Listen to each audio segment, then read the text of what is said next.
আমি ঝগড়াটা ক্যারেক্টার আমার আমার কমফোর্ট জোনে চলে আসে। আমি ঝগড়া ভালো করতে পারি। ডমিনেট করতে, ঝগড়া করতে আমি এনজয় করি।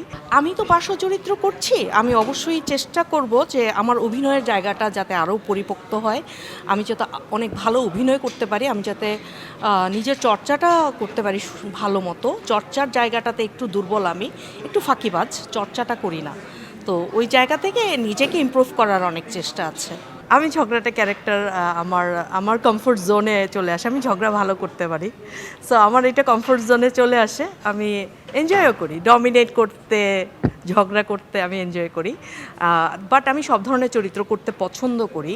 কারণ এতে আমার মনে হয় যে আমি শিখতে পারবো এবং আমার অভিনয়ের ভ্যারিয়েশন আসবে।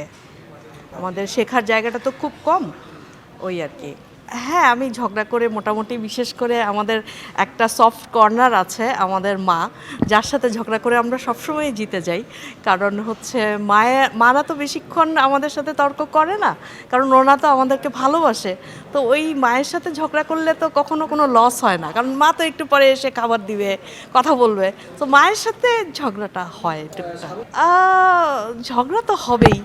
সো ঝগড়া করে টিকে থাকাও যায়। দুজনের মতো করে ঝগড়া চালিয়ে একটু পরে চুপচাপ হয়ে গেলেই হয়। আমি সাধারণত কথা না বলে থাকতে পারি না। সো আমি আগে গিয়ে কথা বলে ফেলি অন্য কোনো প্রসঙ্গে। হ্যাঁ, রিনা খান আপা, ওনার সাথে আমার কাজ হয়েছে।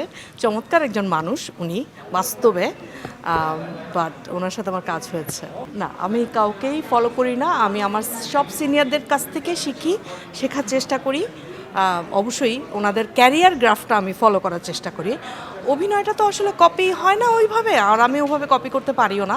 আমি আমার মতো করে করি, বাট ওনাদের থেকে অনেক কিছু শেখার চেষ্টা করি। ওনাদের ক্যারিয়ার গ্রাফ থেকে, ওনাদের পরিকল্পনাগুলো থেকে অনেক কিছু শেখার চেষ্টা করি।